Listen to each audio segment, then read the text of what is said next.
Welcome to today's session. Today we shall be looking at financial statements and the composition of financial statements. First of all, what is a financial statement? A financial statement or financial statements are documents that provide a summary of a company's operations and financial performance over a specific period of time. This is usually one financial year. Now, financial statements are prepared to give users such as investors, creditors, shareholders, among others, an overview of the healthy nature of the business. Now, what we should understand is that a financial statement is made up of basically 5 components. One, we have the statement of financial position, which is also known as the balance sheet. We also have the income statement, which is also known as the statement of comprehensive income or the profit and loss account. Then we have the statement of changes in equity. We also have the statement of cash flows, and finally, the notes to the financial statements. Now let's take them one after the other. The statement of financial position or the balance sheet presents the assets, the liabilities, and the equity of the business within a particular period of time. The assets such as the property, plant, and equipment and the motor vehicles. Liabilities such as loans taken, such as credits from creditors. Equity such as shareholders' investments, that is their capital injected in the business. This statement presents these 3 items at a go, and according to the accounting equation, the assets of the business should always be equal to the liabilities plus the equity. So now let's look at an example of how the statement of financial position on the balance sheet is presented. So now we can see here that this financial statement, that is the balance sheet or the statement of financial position, is being presented as at 30th April 2012. Okay, and we have our non-current assets and our current assets. These make up the total assets of the business, summing up to 1,237,950 Ghana cedis. Then we have our financed by, which consists of the capital or the equity invested in the business and the liabilities of the business. So our liabilities summing up with our equity should equal the total of our assets. And that is when our financial statements has balanced. The reason why it's being called the balance sheet. At the end of the period, the assets have to be equal to the equity and liabilities. There has to be that balance. Now let's move on to the income statement or the statement of comprehensive income. The income statement is also known as the profit or loss account. Just as its name is, it looks at the income and the expenditures of the entity within a particular financial period. So all the income that we have gained from sales, from commissions, and the expenses such as insurance and water bills, utility bills, they make up the income statement. Okay, now this statement shows whether the company has made profits or losses at the end of the financial period. Okay, so it shows like this is the revenue we had over the period. These are the expenses we had over the period, and when we take our expenses from our revenue, what remains? If we have a positive figure, then we made profit. If we have a negative figure, then we made losses. All right, now here's how the income statement looks like. We have our sales and then return inwards, giving us net sales of 958,800 in this example. This shows that we made an income of 958,800 as our net sales. We less our cost of operations, our cost of sales, and then we have a gross profit of 586,350. That is the total income or total revenue that we had at the end of that particular period, which is 30th April 2012. After we have attained this revenue, we have to then look at the expenses that was incurred in the same period. And we have something like motor expenses, repairs to plant and machinery, sundry expenses, etc., etc.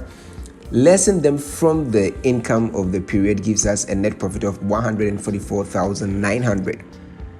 Now, in the case where the expenses are more than the income or the revenue or the gross profit, however it will be presented, then we would have incurred a loss.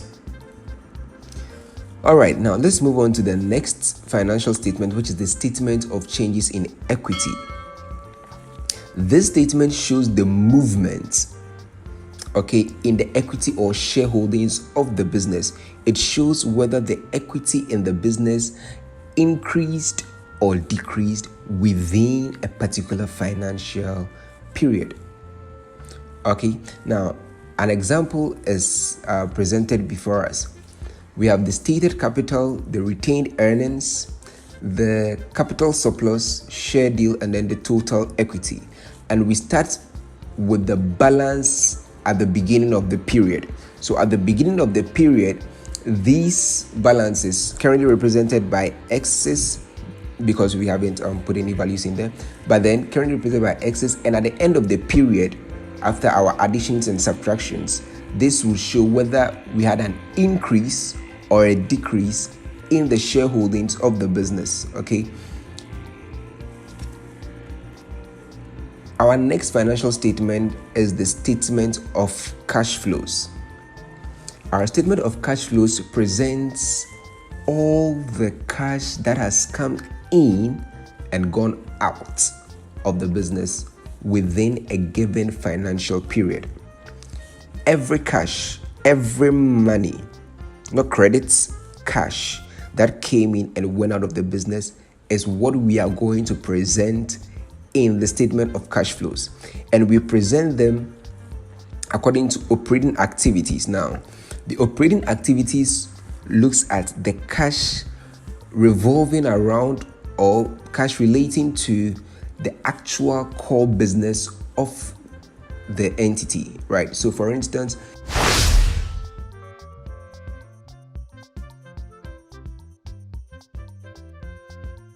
we are into the sale of bread, all right? The actual cash that came in from the sale of bread and the actual cash that we incurred in producing the bread for sale shall be recorded under the operating activities in the statement of cash flows. And also when we get to the investing activities, we shall be recording cash transactions that deals with not the operating activities, but rather investment activities of the business. As if we buy or sell property, plants or equipment, if we buy or sell motor vehicles, these are not the core operations of the business. The core operation of the business is not to sell vehicles or machinery, but rather to sell bread, right? So these are going to fall under investing activities. Then we also have the financing activities. These look at the cash transactions that entailed financing the business. So it deals with equity and long-term loans such as debentures in financing the business. And this is how the statement of cash flows look like. We have the transactions from operating activities, the cash flow from investing activities, and then we have the cash flow from financing activities. Next financial statement to look at is the notes to financial statements. Now, the notes to financial statements are basically explanations to the summaries that are presented in the financial statements. So as we all know, the financial statements are presenting just summaries, okay? So for instance, if we present, say, sales of 975,000, that is just a summary of the sales. It doesn't show, if we are dealing with bread, it doesn't show the sale of butter bread, it doesn't show the sale of tea bread, it doesn't show the individual sales of sugar bread or brown bread. It just gives us the total amount of sales. And so the notes presented in the financial statement indicate what actually goes into it, is what actually goes into the financial statements or the summaries being presented. If we have insurance, okay, a bulk amount in our expenses, insurance of say 97,000 or whatever, the notes to the financial statement would indicate that the insurance presented in the income statement actually comprises of: one, insurance of motor vehicles third party, this amount; insurance of motor vehicles comprehensive, this amount; insurance of building, this amount; insurance of the warehouse, this amount. And that gave the total that was being presented in the income statement. And that is what the notes to the financial statements has to offer. Thank you for watching this video, and I hope it was helpful to you. Kindly like this video and subscribe to the channel.